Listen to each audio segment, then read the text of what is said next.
네, 오늘부터 시작하는 활동은 6시 반에서 7시 10분까지 밥 먹어도 되고 안 먹어도 되고 밥 먹으면서 그날 기사를 보고 이야기 나누는 활동을 하려고 합니다.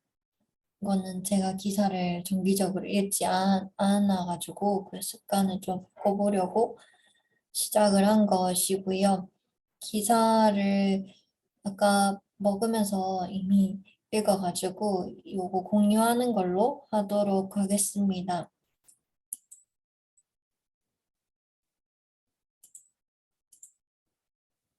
간단하게 봤던 기사들 중에서 몇 가지만 얘기를 하면은 그 EU 유럽연합에서 지금 원자력이랑 천연가스를 친환경 에너지로 지정하자라고 해서 회원국들 사이에 갈등이 심화되었다고 합니다.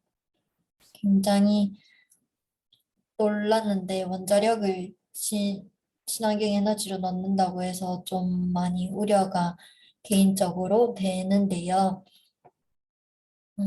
이 부분은 이 규정안이 27개 EU 회원주국 중에 20개국이 반대하거나 EU 의회에서 353명 이상이 반대하면 부결될 수 있는데 이런 가능성이 거의 없다고 의신이 전한다고 하는데 원자력을 넣자 하는 입장은 프랑스, 폴란드, 체코, 핀란드 쪽이고 탈원전으로 가야 된다 하는 데는 이쪽에서는 반대하고 있는데 이게 독일, 오스트리아, 룩셈부르크, 포르투갈, 덴마크 등이라고 해요.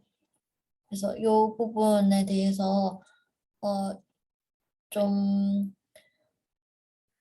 아무래도 이런 쪽이 영향을 계속 받고 있기 때문에 요거에 대해서 좀 관심을 가져야 될 것 같다는 생각이 들었고요. 그다음에 엠번방 사건에서 42년형 선고받은 조주빈이 블로그를 개설해서 지금 작년 8월부터 조주빈입니다 블로그 운영을 하고 있는데 본인의 그 형량이 너무 과하다 뭐 이런 식으로 얘기를 했다면서 뭐 무기징역 42년, 징역 42년에 발찌 30년 부착. 이거는 지금 본인이 27인데 내가 사회 복귀할 가능성이 없다. 뭐 사형 선고는 무기징역이랑 똑같다 얘기를 하면서 아이를 강간해 죽인 범죄자보다 더 높은 형량이라고 다른 법 처벌을 비교를 하고 하면서 사법부에게 이렇게 약간 비난하는 글을 적었다고 해요. 정말 다른 이 법이 잘못됐다는 생각도 드는데 형량을 그렇게 비교를 하면 음, 답답한 마음이고 어쨌든 제대로 처벌을 받아야 되는 게 맞고 이 사람이 이렇게 표현하는 거는 뭐 자기 본인의 표현 자유지만 엄청나게 많은 사람들이 피해를 보고 있기 때문에 이 판결에 대한 근거들, 그런 부분들도 우리가 판결문 같은 것도 한 번씩 보면 좋겠다, 이런 생각이 들었었고요. 그다음에 뭐, 피해자가, 허위 진술했는데, 이제 대법원까지도 이걸 진실로 판단했다, 주장을 한다. 이 사람의 주장이죠. 어쨌든 대법원까지 갔을 때 계속 가서 판결을 받은 내용이고요.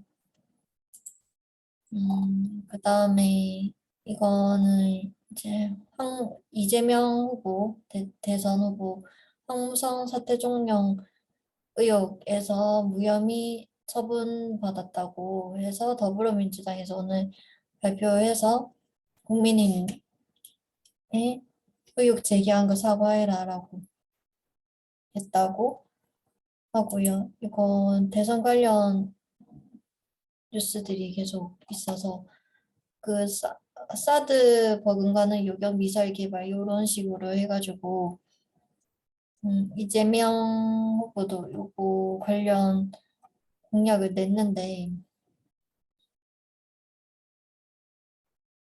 어, 좀 공격적인 것 같아요. 이거 뭐라고 되어 있냐면은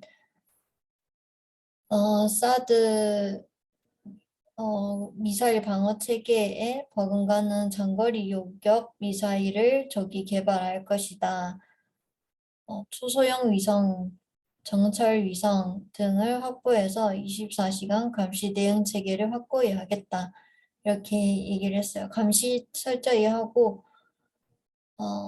미사일도 개발하겠다 이런 얘기인데 음, 북한이 미사일 도발하면 강력하게 대처하겠다는 공약을 내걸었어요. 사실 이 부분에 대해서 뭐 다른 부분에 어떤 차이의 공약을 낼 수 있을지는 잘 모르겠는데 일단 공격을 받으면 공격하겠다라는 부분이고 그 부분은 어쨌든 다들 그렇게 하려고 하는 것 같은데 요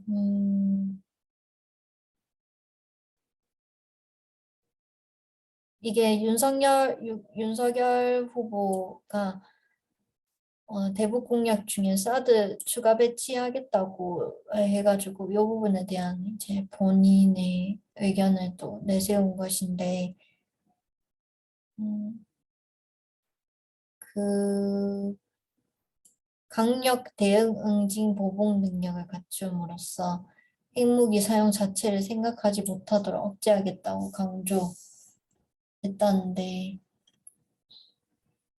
서로 강하게 붙어서 서로 공격을 하지 않도록 한다는 것이지요.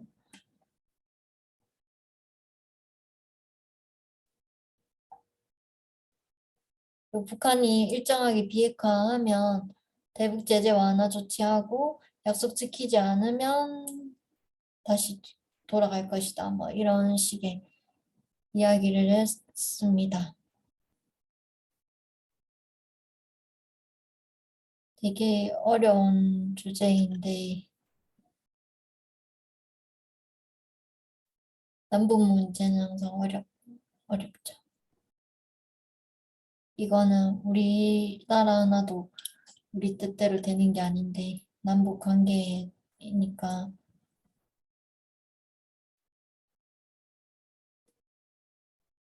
어쨌든 그 한미 동맹 확장 억제 전략도 발전시켜서 미국의 핵구상 공약에 대한 일각의 우려를 불식시키겠다. 이 부분이 그 윤석열 후보랑 다른 방향인 것 같은데요. 확인해 봐야겠지만 윤석열 후보가 한미 동맹 강화 쪽으로 얘기했던 걸로 기억을 하고 예를 들면 뭐 미국에 좀 더 덜 의존하겠다는 것이고 우리가 힘을 갖추겠다 이 말인 것 같은데 이거는 항상 바라는 바였지만 그렇게까지 한 사람이 없었던 것 같은 내용인 것 같아요. 어떻게 할 건지. 그리고 오늘 좀 이따가 저녁에 대선 후보 거대 양당 후보 둘 토론은 무산됐고 사자 토론 그 심상정 후보, 안철수 후보까지 포함해서 사자 토론이 열리는데 오늘 저녁 8시다. 그래서 뭐 네거티브도 치열할 것 같다. 이재명 후보와 윤석열 후보 공약이 유사한 부분이 조금 많이 생겨서 차별화 포인트 말고도 말꼬리 잡기식 공방이 벌어질 가능성이 크다 등등의 이야기가 있었어요. 그리고 지금까지 직선제 개헌하고 나서 7번 대선이 있었는데 그중에 6번은 여론조사 1위 후보가 대통령이 당선됐는데 근데 요즘은 여론조사도 엄청 다양한 데서 하죠. 그래서 알 수 없지만은 어느 여론조사를 말하는 건지 알 수 없지만 어, 유독 이번 대선은 혼전 양상을 보이고 있다. 그래서 이번 대선이 토론이 중요할 수도 있다. 그리고 실수하는 후보는 치명타를 맞을 수 있다. 그럴 수 있죠. 그래서 오늘 시간 되면은 다들 요 토론을 뭐 나중에라도 오늘 내일 보면은 좋을 것 같습니다. 오늘 봤던 기사는 여기까지이고 내일도 6시 반에 기사 읽고 얘기 나누도록 하겠습니다.